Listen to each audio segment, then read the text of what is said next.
Hi, it's Pieter Lategan. I'm now busy with the Green Lady, or the Chinese girl of Vladimir Tretchikoff.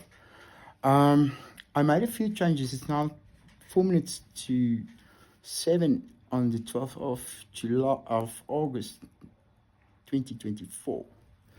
I did this recording because I found I made mistakes regarding the making of the two Vladimir Green Ladies, which I did.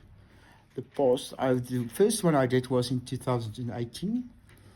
The second one I did in 2024. So with a lot of research and see what everything is all about, I even published a interview with Mr. Tretchikoff, where I asked him questions. So because of my background, I could make assumptions of what things should have been. Did he make these decisions to do what he did? So I'm going to show you the first one, which I made in 2018, the mistakes I made. And then the second one, I made changes. And I'm going to show you where I made the changes. So I'm currently busy with, I found a lady, Rosie Scribbler, who do a reproduction of it. She's very into printing as well and publishing. So I think that was part of her thought of going forward with it. So I'm going to show you that picture. It's on my computer. There you see it. It's bad. What is that light doing there? But anyway, this is my first painting, which I did. So you can see the neck is a problem. This thingy there is not working. This titties, breast is not working. So I'm just going to show you a picture with me and him, or her. Sorry, the Green Lady. This is the date, my name, everything. This is in oil. It's on a canvas. This is how it looks at the back. So it's small. It's not that big. I did not measure it yet. So, it's standing now here at my apartment. So this is the one I'm busy with for the 24 edition.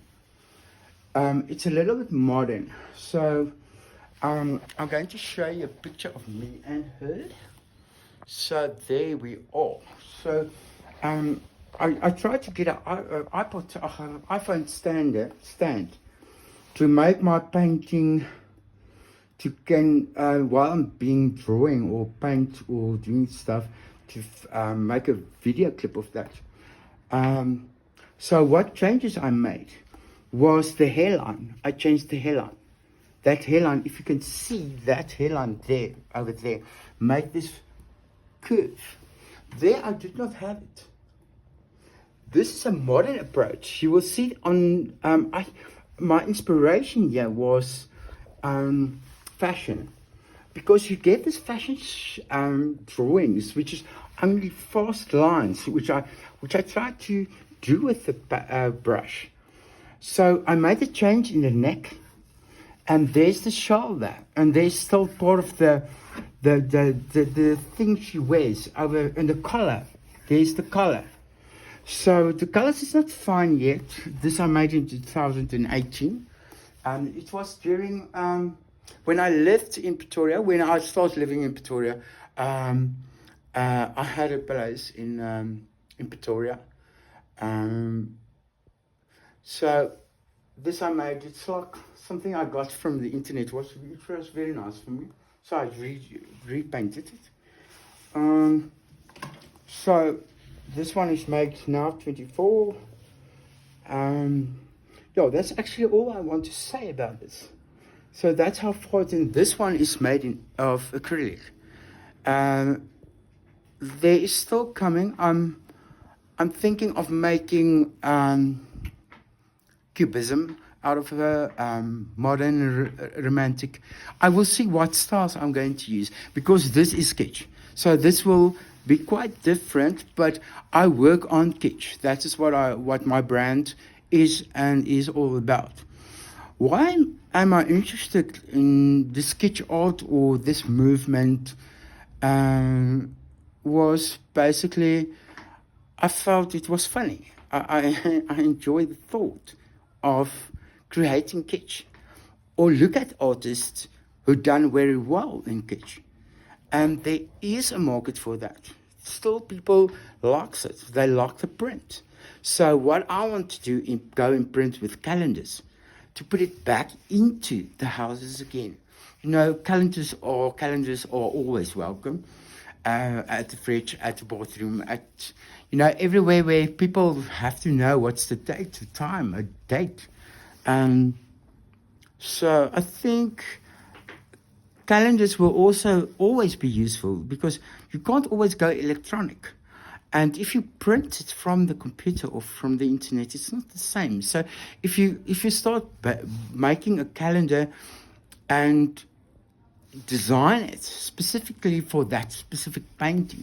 So I think of bringing out, at least beginning of next year, at least 2 calendars, and put it into print, and then sell it online.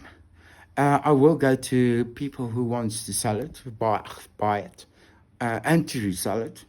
So I will see what will my success rate be. I was in publishing. I was in advertising. I worked 13 years as an in-house designer. I did printing in flyers, booklets, calendars, even on CDs those days.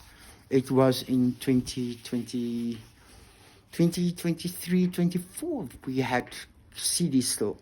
So on the CD I designed a print, and we took it to the printers. It was special print, I remember. And so, yeah, I will see what's the effect going on. I feel like going into large scales is not going to work for me. It depends on the printer. I have a lot of printing problems with specific printers, companies. The quality is not that good. The paper is not that fine. The quality is not that good. It can be of the printer itself. Because we talk about large printers, huge. It's like 2 stories high and long, about almost, not even 50 to 40 meters. And it's been shipped from overseas. I think Germany. I'm not sure. But anyway, as a medal designer, I worked for Pretoria Badge in 1996. I started working there in April. And I worked actually in a factory. And I saw the press machines making the medals, similar like the coins. It was not casting, it was press machines. So I remember the guys working there sometimes cut their fingers off. So it was a very dangerous type of press machines, and that came out of the Second World War. So it's been sold by the owner of the company bought it of Pretoria Badge. So he was my boss as well. My boss, actually not my direct, but I worked a lot with him. I turned the company, when I started working there was another guy working there, his name was Gold. And he was in head of the medals. He only worked on the medals. So when I came there, I was 26 years old. And I started working there. And later on, he moved away and started with the T-shirt print plant. And I was the only one working on the medals. And when I started working there, the average income or money that we made was about 600,000 rand, which was a lot of money those days. And when I left, it went up to 1.2, 1.1 million. So I think I made a bit of a change. I left because I wanted to go and finish my studies. My father was not very fond of it. My mother didn't want me to go. So I thought, what the hell, I have a car, I have a bit of money, so I'm going to complete my studies. And that's what I want, because I did not complete it in 1994. So, yes, that was the change, and that was the way of how I get my studies done. Yeah, so I'm now on the new topic. It's interesting to see what I can do with this painting. What else is there? So the question is that how am I going to do it? Will it be similar like a Picasso? What's interesting was about Vladimir, which I read, was he was the second richest painter in that time of Picasso. Picasso was the richest. So he made very well. He did very well for himself. He was a very wealthy man on that stage. If you look at his past, he went through a very hard time when they left Russia after the war, revolution. And they moved up to east side of they moved up, not sure, Russia, and then they moved to China, and it was very hard for them. They were cold, they hardly had belongings. So it was sad to understand, to hear what they said, how his mother died, and after that his father went missing, and they think he drowned in a river or something. So, yeah, it was sad. I think that would have a very big, because they had his family, he was the youngest of 8 children, and he had to start working. All the children had to start working. And he started working at 11, at the age of 11, at the theater. And I think that luckily he did the work, had to work, because when his parents were not there, he had to work, and he could manage to complete his schooling when he was 16 years old. And then basically what his dream was actually to go to Paris to be an artist. But I think in a lot of cases, artists, my dream, not really a dream, I didn't really want to go, was because I studied deco and makeup and props and fashion costumes, was for me the way to go to the address, or to go the route was Hollywood then, obviously. And when I was studying, while I was busy studying, a lot of guys said, I want to go to Hollywood. So it was not a common thing for us to say around us, yeah, that's good, I think I would love to go. But you don't know what the future is. You don't know what you're going to expect when you are there. So I think maybe it can be similar or same like Vladimir felt. He was set in his way. He was on his way to Singapore. He worked in China in a opera theater, and he was set in his ways. And I mean, to move away from his family, and I don't know where his family was on that stage, but to move away and break the security which he had lost with the loss of his parents. I think, in my opinion, that he thought, maybe I'm not going to take the risk. It's not worth it. Rather stay where I am, see that I have money, because they struggle. There was really struggle. When they come into China, his father did not get a job, so they had no money. They were with people that also came from Russia, which tried to escape the Soviet Republic. So they kind of form a community there. It's similar like the South Africans. I know a lot of South Africans went and lived in Australia at Perth. And I know that they are like in the one city, an area or district where there is a lot of South Africans. It's like you go there and you just speak Afrikaans. After the 1994 election, when the new party, the ANC, come into power, a lot of people left the country. I know. My two brothers also left. So I can feel the loss he would have, when he went to Paris, leave everything, the people he knows, go there alone. Hopefully he makes success.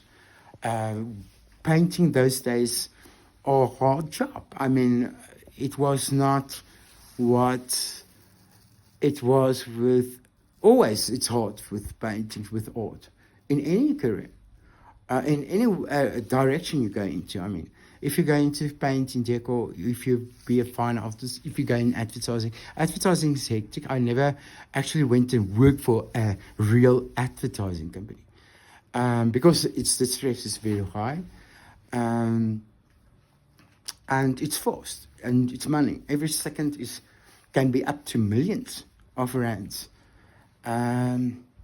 because it depends on the equipment they use, the people they have, the quality, the kind of sound, the decor, and there's a lot of things. The actors cost also a lot of money, so you have not a lot of time. When the director says start, you start, and you have to be dressed, you have to be makeup, you have to do your thing, and you have to be alert, you have to be fresh, you can't be drunk, or you can't be somewhere else. You have to focus for that specific hour, because they book a studio for an hour, or maybe a half day or a day. I've been through in Johannesburg one day, and I was on the production, and I've been in an advert, and we did the whole day, and it was, when I left there, I was so tired. It was not like you work. You have to be there to work. You have to do your thing. You have to be an actor. You have to experience that kind of work, to be like an actor in a commercial. Because I always wanted to know what it's going to be like. But I had it when I worked. We made once a very poor advert for the television, which it was very powerful medium. I found that radio was working very well for us, even at a very unknown, very, very popular radio station. It worked, because there are people there is a community, there is listeners, there is people who is interested in the work. So I think that, now off the topic. Basically, that is all I want to say today. I spoke a long time ago, so it's a new one. I'm happy I fixed the neck of the green lady on the acrylic. I'm not going to work on maybe not. Maybe I'm going to work on it. I just want to see how they feel. I like the first one, the second one. I want to see what's the third one going to be. What approach I will have. How can I make it fresh to cheap? So I did a lot of studying yesterday about Lawrence Craft, the owner of the third owner, I understand, of the second owner, I believe, as I understand from what I read on the internet, and where it is, it's in Stellenbosch at 1 5-star wine luxury hotel, something in the foyer when you come in. So I'm very excited. So I think I will go and see it very soon. It depends when I'm going down to Cape Town. I'm not going there often. I were there a lot of times, but I have to fly down and maybe also Anton to go with me. And then we have to go, well, then I have to look. It might be possible, as I understand, it's standing when you move, when you get into the hotel. So it can be that I can have a picture of it when I'm outside. And if you're looking through the door, you will see the painting. So it can be that I have the painting with me on a photo. Maybe make a video, get mad, and then later on get drunk with all the wine, because Stellenbosch or the wine hub in South Africa. If you want to drink wine and taste wine, you go to Stellenbosch. The most beautiful wine farms, it's like crazy insane. I was there in 2000 and I think in 2005, 6, 7, around in that time, I went to a fine wine farm. I can't remember where it was. I went with a friend of mine, Pieter. He was the attorney of the owner of that wine farm. And it's like a very kind of elite thing for very rich people to have that farm. They live in Gauteng, in Transvaal, or in Johannesburg, or in Pretoria. And then they flew down mostly with their own airplanes, and they land on their farm. The farm's not that big. I don't know how big it is, but it's not like maize and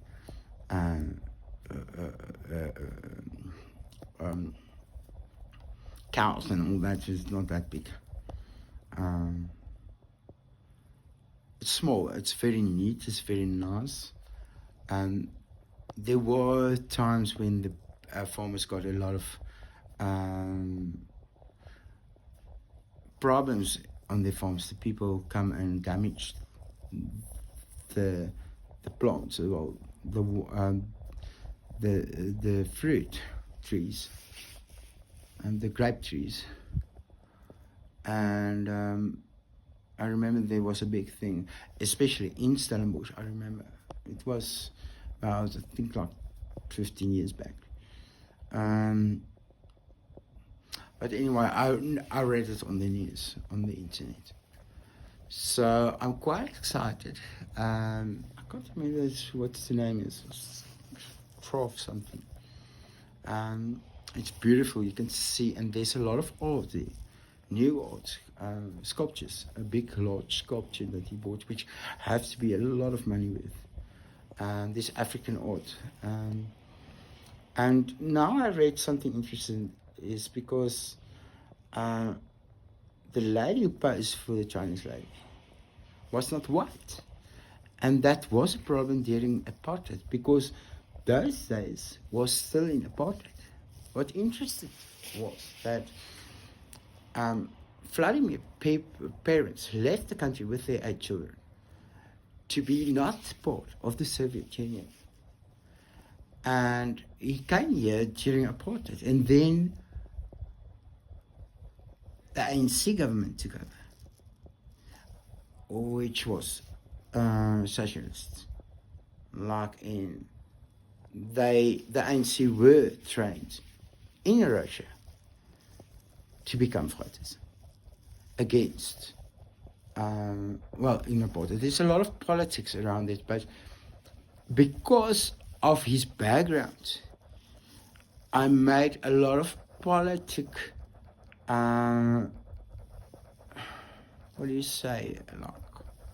said a lot about politics, because he went and they tried to avoid the new Soviet Union's republic.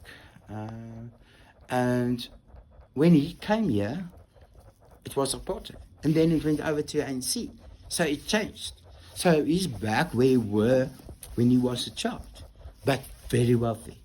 And the thing was, he was very wealthy. Well, not him, his parents were very wealthy when they were in Russia. That's the reason why they left. Because his father was afraid that they are going to take everything and going to kill him and his family. So what interested is what was that when he was so wealthy, he was in a socialist government. And when he was in Russia, they were wealthy. So if you draw the point, is when he was born and when he died, he was wealthy. A lot of things happened in that way. So it's a circle back from the start when he was born till the day he died. So that's interesting. So that if you look at the time and where you were in a different country, but then in South Africa, it's definitely not what it was in Russia in 1917, when the Soviets took over the country of Russia. It was not that hard. It was not that hard in South Africa as those days in the Soviet Republic, Russia, the URSS. So if you look at that, I think that it was kind of in lot. So I can go the whole night.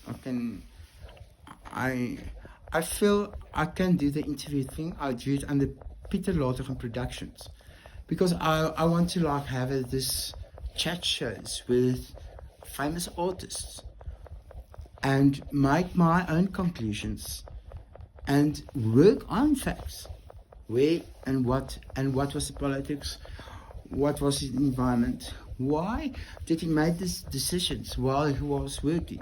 Because as an artist, as a commercial artist, was in professional, in a corporate company, I felt that you find a similar feeling why artists make these decisions.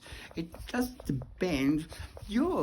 All changed. The environment changed, but the person and people who worked with it and feelings are still there. It's basically the same. They're just highly more educated.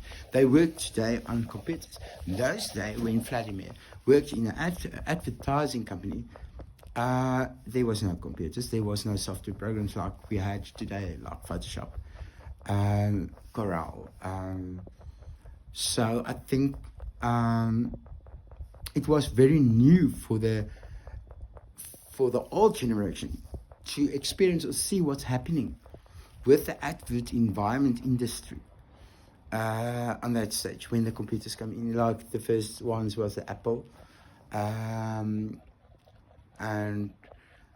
then it went over to PC, and then you can buy software like Illustrator or Photoshop for the PC, which you only were allowed illustration freehand on Apple Mac. So yeah, a lot of things changed.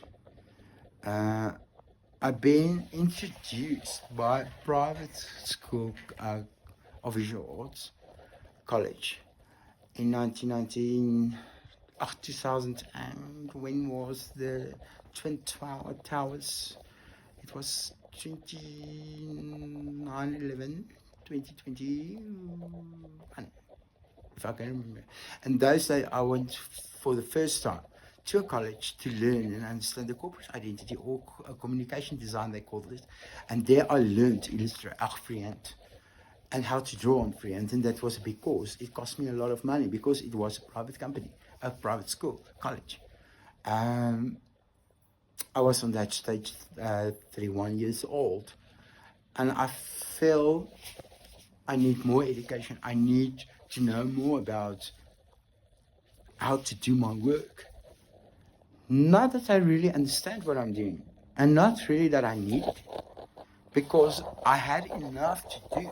But I felt I need to educate me more and more with the development of the fast development of technology in the internet world. And there were a big gap for artists those days in 1996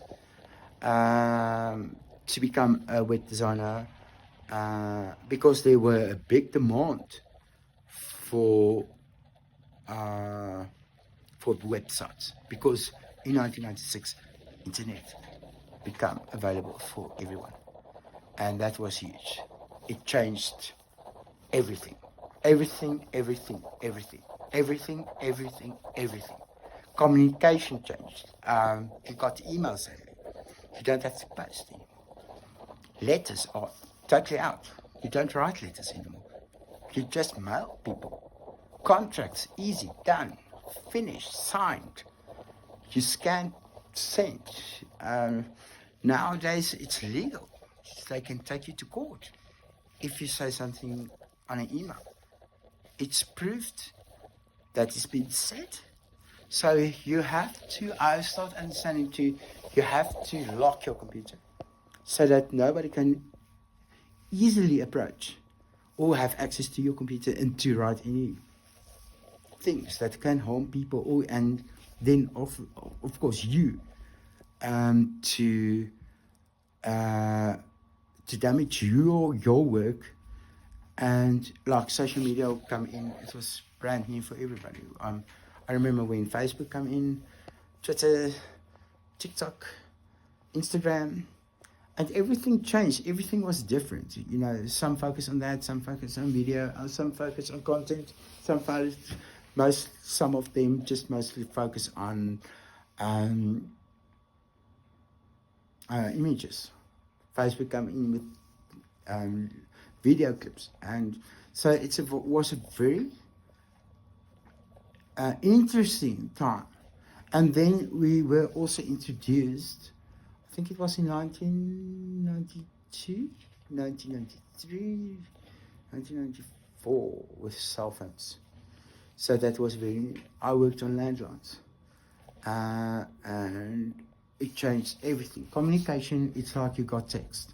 You can just WhatsApp or text, SMS, they call it in South Africa, SMS. I understand they call it text in the UK and in the USA. So suddenly you can reach anybody very fast in seconds. So they have the message delivered, which we did not have. The ways we could communicate was telegram, letters. There was no video calls. That's out. There was nothing like that. That's totally out. Phone calls. So that was it. We don't have any communication. Fast communication. The fastest was telegraph. And then you get the phone. But the phones were very expensive. And it was very difficult to hear what the other person on the other side said, especially when you phone overseas. And the prices, now you got WhatsApp video calls, it's free. You can speak hours for free. You see your mother or your parents or family or your friends or whatever. You see them, you can see the expression on their faces. You can see when they're angry, when they don't feel well. So that is a totally different experience that I had when I grew up. Yeah, that's all. Thank you so much. Bye-bye.